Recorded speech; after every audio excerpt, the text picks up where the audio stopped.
Bonjour. Trouble de la thyroïde, comment s'en sortir? Alors, si tu as de l'hypo ou de l'hyperthyroïdie et que tu es en recherche de solutions naturelles, cette vidéo, elle pourra vraiment t'apporter plein d'infos déterminantes.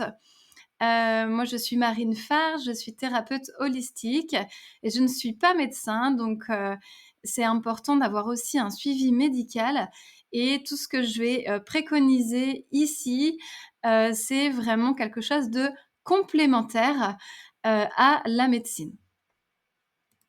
Alors, qu'est-ce qu'on va voir? Tout d'abord, l'histoire incroyable de ma thyroïde qui s'est régénérée. J'avais la maladie d'Hashimoto et je n'ai plus aucun traitement et plus aucun symptôme depuis 11 ans. On va voir aussi la symbolique des troubles de la thyroïde et puis les solutions émotionnelles. On va voir aussi l'alimentation, l'hygiène de vie qui peut être un facteur aggravant ou régénérant. Et puis enfin, on verra le témoignage, on écoutera le témoignage de Sandrine qui avait la maladie de Basedow, une hyperthyroïdie. Mais avant ça, qui je suis? Donc Marine Farge, thérapeute holistique. Je suis diplômée en biologie, licence et master. Je suis traductrice du corps et de l'âme, donc j'utilise mes capacités subtiles, intuitives et la kinésiologie. Mais je suis aussi diététicienne naturopathe. Je suis installée à mon cabinet depuis 2013 et puis j'ai déjà accompagné plus de 2000 personnes. Alors tout d'abord, l'incroyable histoire de ma thyroïde. Ça a démarré au lycée en 2004 par une grosse fatigue. Je dormais littéralement, sur mon bureau quelques années plus tard, 2-3 ans plus tard, quand j'étais à l'université, je me rappelle très bien. J'étais tellement fatiguée que dès que le prof ne parlait plus, je m'allongeais, je me posais comme ça sur mon bureau, tellement j'étais fatiguée et on avait, une pause le matin, une pause qui durait, 30 minutes et comme mon appartement, il était juste à côté, en fait, je traversais la route.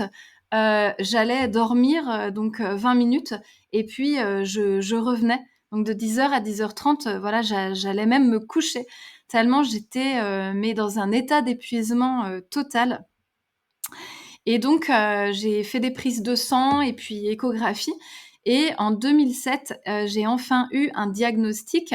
C'était une hypothyroïdite d'Hashimoto, donc une maladie auto-immune et on m'a expliqué que, mon corps fabriquait des anticorps, contre mon corps, qui venaient, détruire ma thyroïde et qu'à terme, je n'aurais plus de thyroïde et on m'a aussi expliqué que c'était incurable. Donc j'ai commencé à prendre, du, lévothyrox, donc des hormones, thyroïdiennes.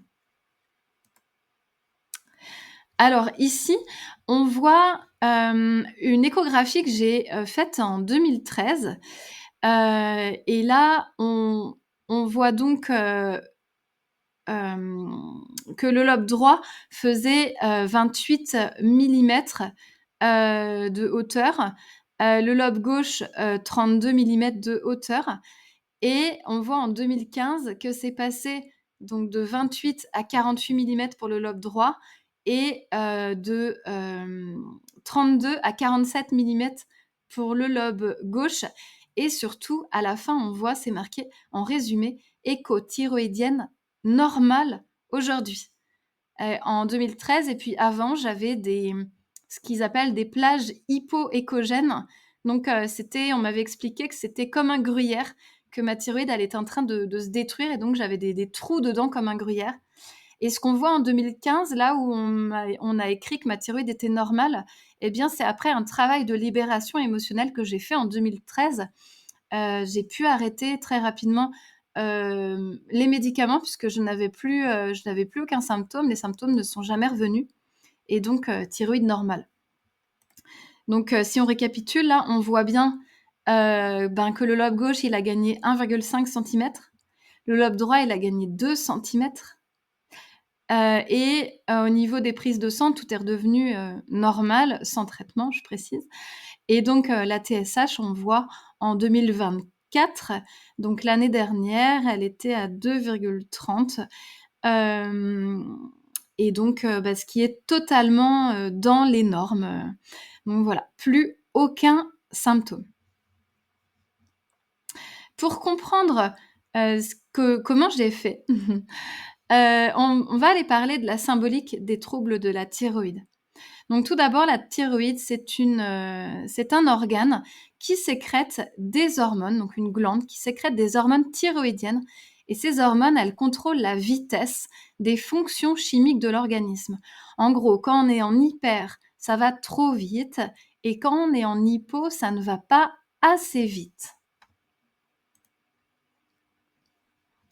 Je pense que le corps n'est pas bête, donc ce qui va être intéressant, c'est d'aller chercher la raison. Pourquoi le corps voudrait-il ralentir sa vitesse et donc être en hypothyroïdie, ou au contraire accélérer sa vitesse et donc être en hyperthyroïdie? Le corps, il fait sûrement pas ça par hasard.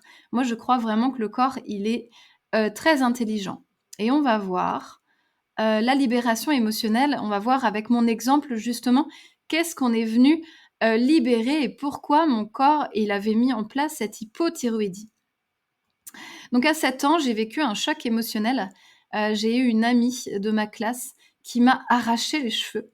Donc elle avait juste, des camarades de classe lui avaient dit d'aller arracher les cheveux de Marine, et elle, bêtement, était allée, arracher, mes cheveux.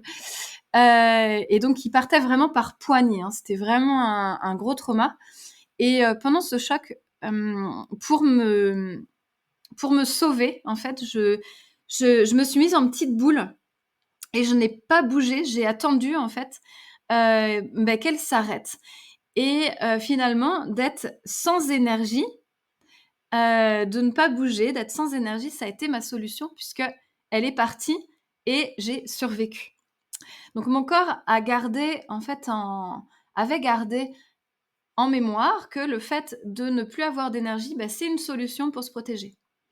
Et au lycée, que j'ai eu, des soucis aussi avec une amie, eh bien, le corps, pour me protéger, il a remis en place la solution de ne plus avoir d'énergie, mais il l'a remis en place de manière chronique, et c'est là que s'est installée, en fait, cette hypothyroïdie.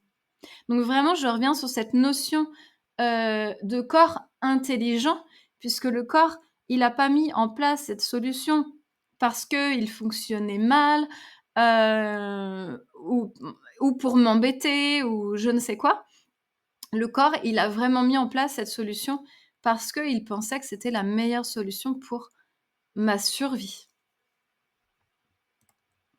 Donc, en libération émotionnelle, pour se libérer, c'est vraiment en 2 étapes. La première étape, c'est aller d'identifier la mémoire qui est à l'origine de cette recherche de solutions par le corps. Donc on a vu, ça peut être à 7 ans, comme dans mon exemple. Ça peut être à 1 an, à la naissance, pendant la gestation, donc dans le ventre de la mère. Ça peut venir d'une mémoire de famille, qu'on appelle aussi une mémoire transgénérationnelle, ou une mémoire, de notre âme. Et puis ensuite, la deuxième étape, eh bien, ça va être de libérer, bien sûr, cette mémoire par de l'écoute émotionnelle et par un changement de regard sur la situation. Donc, voilà, au niveau, libération émotionnelle, on peut, vraiment aller, libérer en profondeur l'origine, et c'est ça justement qui va être intéressant et qui va faire que ça va arrêter, le processus, et donc, on va aller travailler en visualisation.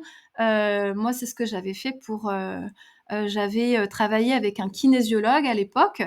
C'est pour ça que je me suis formée après, parce que c'était tellement incroyable que je suis allée chercher, moi aussi, je voulais savoir comment ça fonctionnait, et je voulais, pouvoir refaire la même chose aussi pour d'autres personnes et puis pour d'autres pathologies que j'avais, parce que j'ai pas eu que la thyroïde.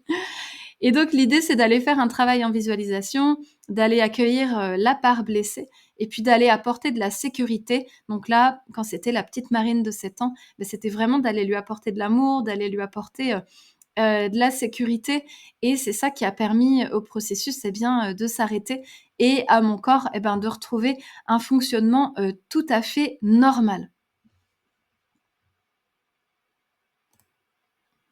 Ensuite, on va passer à l'alimentation et l'hygiène de vie, puisque, il peut y avoir des facteurs aggravants ou alors des facteurs qui peuvent, au contraire, aider à régénérer. Et donc on va commencer par les facteurs aggravants. Tout d'abord, il va y avoir tout ce qui va être carence en minéraux. Donc carence en iode, on sait que l'iode, elle aide à la production des hormones thyroïdiennes, donc si on en manque, forcément, ça va bien moins fonctionner. Manque de sélénium ou manque de zinc aussi peut causer problème, puisque ces minéraux sont importants pour la conversion, des hormones thyroïdiennes, en hormones, actives. Dans les facteurs aggravants, on va aussi avoir, l'excès, de sucre raffiné, les additifs alimentaires et les mauvaises graisses, puisque ces, aliments-là aggravent l'inflammation dans le corps et donc aggravent les soucis de thyroïde. Dans les facteurs aggravants, il y a aussi l'exposition à des perturbateurs endocriniens, donc différents plastiques, pesticides, produits chimiques. On peut, trouver, par exemple des perturbateurs endocriniens dans des cosmétiques, dans des plastiques qu'on peut toucher au quotidien. Malheureusement, on est exposé à ça et puis le stress chronique aussi qui contribue aux déséquilibres hormonaux. Donc c'est important aussi de travailler sur la gestion du stress, des émotions, l'accueil des émotions. C'est très important, d'apprendre tout ça. On nous enseigne pas forcément ça à l'école et pourtant, même adulte, il y a vraiment des connaissances qui sont, nécessaires et des techniques, pour diminuer le stress. Alors, dans les facteurs régénérants, on va avoir l'alimentation riche en vitamines et minéraux. Moi, j'apprécie beaucoup les jus de légumes. Je trouve que ça a un effet, juste dingue sur le corps. Déjà, moi, personnellement, je trouve que quand je prends des jus de légumes, je suis bien plus en forme. Je vois à la piscine, parce que je nage, ben, j'ai aucune crampe, quand je prends des jus de légumes. Par contre, quand j'arrête pendant plusieurs mois, eh bien, j'en ai un petit peu qui revient, pardon. Donc voilà, les jus de légumes, j'aime beaucoup. Pour les cheveux aussi, je vois que ça améliore énormément, la santé de mes cheveux. Bon, je m'éloigne un petit peu de la thyroïde, mais ça, c'est les effets visibles, mais sur la thyroïde, ça a vraiment aussi un effet, très fort, même si c'est pas, visible comme, des cheveux ou des crampes. Dans les aliments anti-inflammatoires, on va avoir le curcuma, le gingembre, les baies comme les myrtilles, les framboises. C'est vraiment des aliments aussi qui vont aider, la thyroïde, de par cet effet anti-inflammatoire. On peut aussi aller réduire les toxines, donc privilégier les aliments bio ou même s'ils ont pas le label, trouver des petits producteurs près de chez soi qui vont, éviter, tout ce qui est, traitement phytosanitaire et puis on va privilégier des cosmétiques naturels donc là on va avoir par exemple, tout ce qui est label, Cosmé Bio, ou d'autres labels comme ça qui montrent, qu'il n'y a pas de, substances, toxiques à l'intérieur. Et puis bien sûr un sommeil réparateur, une activité physique, douce et puis tout ce qui est gestion du stress comme je disais tout à l'heure. Moi j'aime beaucoup les techniques de régulation du système nerveux aussi, le yoga, mais l'idée c'est vraiment d'aller trouver les pratiques qui, toi, te font du bien à toi puisque nous sommes tous différents et ce qui va aider une personne n'est pas forcément ce qui va aider vraiment une autre. Donc il faut, aller s'écouter, aller tester des choses et puis trouver vraiment, ce qui nous convient. Et donc le sommeil réparateur, l'activité physique douce et la gestion du stress sont vraiment indispensables à un bon équilibre hormonal. Mais on va aller encore plus loin et on va parler, de, Medical Medium, qui est un médium américain qui est très, très célèbre, là-bas et lui, il a carrément sorti un bouquin qui s'appelle «La thyroïde» et il explique que les troubles de la thyroïde pourraient être dus à des virus de la famille de l'herpès qui attaquent le corps et donc les anticorps qui seraient fabriqués, par le corps ne seraient pas fabriqués contre la thyroïde, mais seraient fabriqués contre, ces virus qui attaquent le corps et on voit souvent que, les problèmes de la thyroïde, apparaissent souvent après une infection virale. Tout à l'heure, je vous ferai écouter le témoignage de Sandrine et elle le dit bien. effectivement que c'est arrivé à un moment donné où elle était faible au niveau de son système immunitaire. Donc les solutions, préconisées par, Medical Medium, ça va être comme, le docteur signalé, c'est-à-dire supprimer, les laitages et le gluten puisqu'il explique que ceci nourrit les virus. Donc on va éviter de leur donner à manger puisque si on leur donne à manger, eh bien ils prolifèrent dans le corps. Et puis Medical Medium, il propose aussi d'ajouter du jus de céleri quotidiennement pour chasser les virus. Il explique que le jus de céleri a vraiment un effet antiviral fort si on le prend bien au quotidien. Ça a cet effet-là.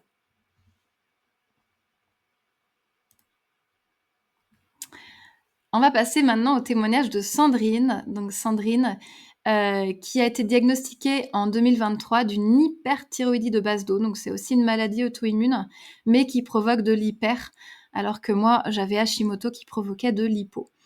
Et donc on voit bien ces hormones, donc les T4, qui sont au-dessus des normes à 37,7, alors que la norme, la fourchette est entre 11,5 et 22,7. Et les anticorps antirécepteurs de la TSH qui sont à plus de 10, alors que normalement ils devraient être inférieurs à 1,75.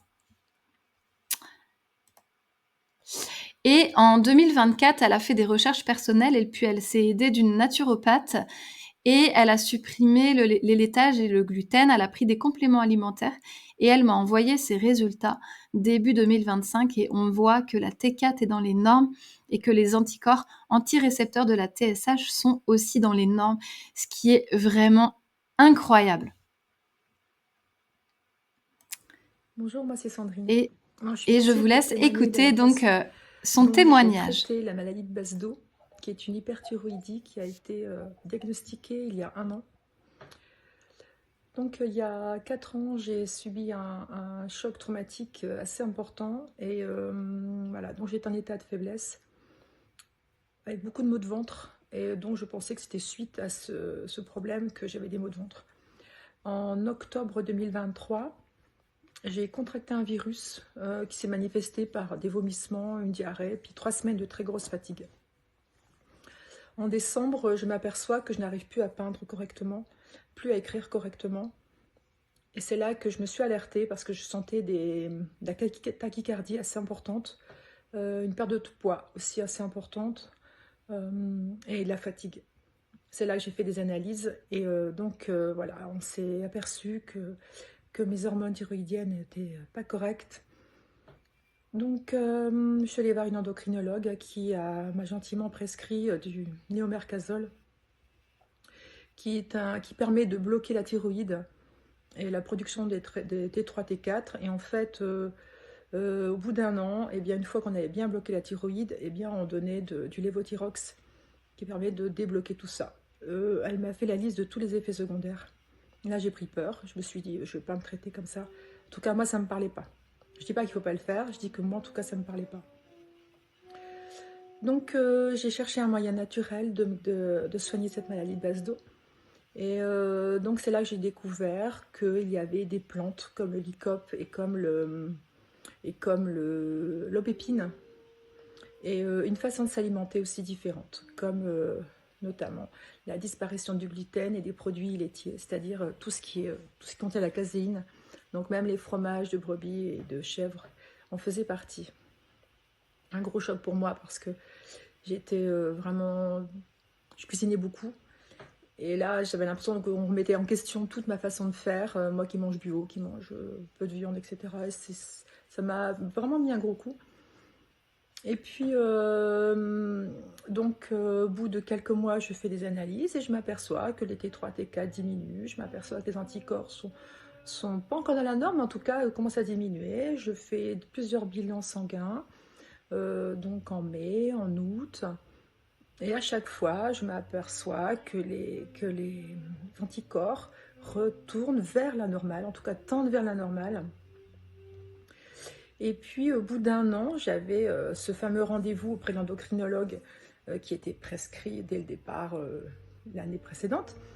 J'appréhendais énormément ce rendez-vous parce que j'avais peur de me faire attraper, qu'on me traite de folle, etc., que je ne prenais pas ces médicaments. Et j'ai donc fait de nouveau des analyses de sang. Et là, il s'est avéré que quasiment tous mes anticorps étaient revenus à la normale ou quasi à la normale. Donc là, je me suis sentie suffisamment à l'aise et forte pour aller voir l'endocrinologue qui a été un petit peu quand même perplexe par mon choix et puis elle s'est demandé comment j'avais fait. Donc je lui ai dit que j'avais pris du Lycop, que j'avais fait un régime sans gluten, sans produits laitiers, que j'avais pris des lobépines et surtout que j'avais fait tout un tas de démarches par rapport à mes intestins, ce qu'on appelle la porosité de l'intestin, qui est la base de l'auto-immunité. Enfin, donc, je ne suis pas experte, mais en tout cas, j'ai fait confiance à ce qu'on m'a expliqué, j'ai fait mes recherches, j'ai beaucoup lu. Et maintenant, au niveau des symptômes, la tachycardie est inexistante. La fatigue est encore assez présente, mais disons que pour le reste, je vais quand même bien mieux. Et je suis très très très fière d'avoir fait ce choix-là. En tout cas, ça me comble en tout cas. Bonjour, moi c'est Sandrine. Je suis ici pour témoigner de la façon dont j'ai traité la maladie de Basedow, Donc qui est une voilà, hyperthyroïdie qui a c'était été Sandrine. diagnostiquée il y a un an. Bravo Sandrine. Donc il y a... Alors, pour conclure sur cette vidéo, il existe plein de pistes naturelles pour prendre soin de sa thyroïde naturellement. On a vu la libération émotionnelle qui pour moi est à la base de tout soin puisqu'on va vraiment à l'origine des symptômes. Et puis l'alimentation, l'hygiène de vie qui joue aussi un rôle très important. Alors si tu es atteinte d'un trouble de la thyroïde, vraiment le message que j'ai envie de te donner aujourd'hui, c'est de ne pas perdre espoir puisque ta thyroïde, elle peut vraiment se régénérer, sauf bien sûr si tu n'as plus de thyroïde. Mais sinon, je pense que c'est possible. Alors je te dis pas avec certitude que oui, ça va arriver, mais en fait, si tu n'essayes pas, eh bien, tu es sûr d'échouer.